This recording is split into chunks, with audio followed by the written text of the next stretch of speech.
If you're thinking about hiring a virtual assistant, listen out, because I want to share with you 3 things I wish I knew before I hired my first virtual assistant. And this is what we help our clients with when it comes to hiring one themselves. And I promise you, after watching this video, you will not be afraid of letting go, because that's probably the biggest fear that most people have, is that if I let this go, is it going to be as good as I can do it? The real answer is no, but it's gonna be better. So point 1, do I need SOPs or standard operating procedures and clear instructions before I hire a virtual assistant?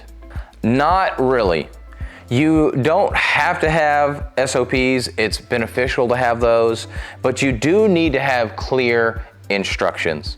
A clear idea of what it is that you want them to do. It doesn't even have to be super clear instructions. Hey, I want you to edit videos for me of my content. That's pretty straightforward, but you didn't say, okay, I need you to do XYZ, go to Google Drive, take it out, put it into DaVinci Resolve or any other video editing software, do the edits exactly like this, and then once you export that, then upload it to YouTube and here's all this. No, you don't have to have all that, but you can set the expectation is that I want you to edit my videos and post them on YouTube.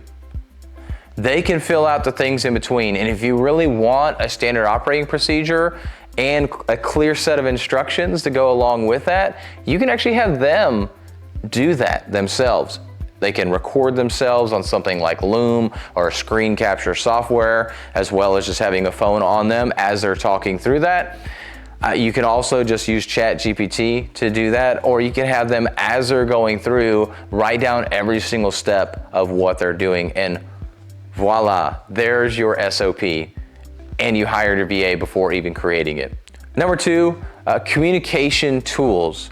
This is something you definitely need to have, figure out what platform you want to be on, especially if you're hiring virtual assistants from overseas. For those of us in the United States, typically we don't use things like WhatsApp. We may use Slack or maybe through a project management software like Asana, maybe we're messaging in there, but you need to set clear expectations of where we're communicating at. I highly recommend downloading WhatsApp, especially if it's just you and a virtual assistant, to have that so you can communicate back and forth. And then also say for any kind of project-based related work, we'll use videos again. For example, if there's questions on that, ask in Asana. Leave a comment asking for more clarification. And if they need something immediately, then they can go to WhatsApp. But for anything that is not related to a very specific thing, they can also use WhatsApp. And you may even do daily check-ins, a morning and an evening check-in, checking in when they get into work, checking out when they're getting ready to leave work, telling you what they're gonna do when they check in and telling you what they did when they checked out. But setting up what that communication is beforehand will help make sure that you're on the same page, because every virtual assistant has a background experience with different people, and they've worked with different people that wanted different things. We have virtual assistants that meet every single day with our clients, and then we have other virtual assistants that meet once a week. Sometimes it's even less frequent than that, but it all just depends on the cadence of you and what you want, but you need to set that up at the very beginning, because communication is gonna be paramount for y'all to have a good working relationship.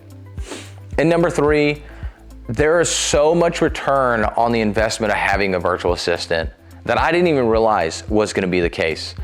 I had set up my business to be able to not be stuck in the day-to-day from the beginning, so I started delegating things out and getting people to take on content.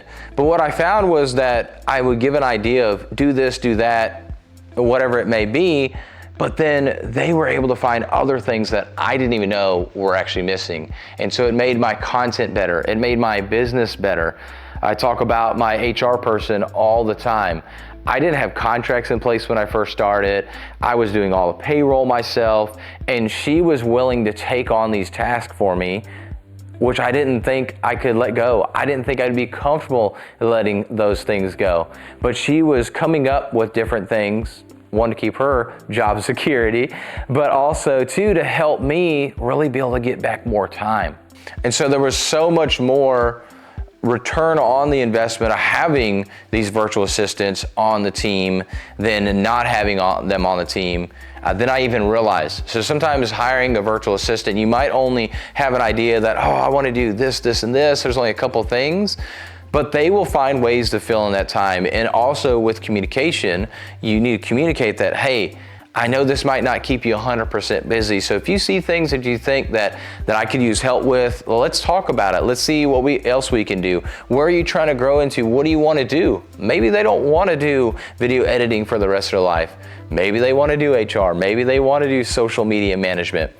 You can give them those opportunities to do that with the extra time they have, because maybe the work that you have them doing doesn't take up a full 40 hours a week. And so it's a great way for you to get more return on your investment while also developing them and keeping them happy. So make sure that when you're getting ready to hire your first virtual assistant, that you don't worry about the fact that maybe you don't have those SOPs in place. That's okay.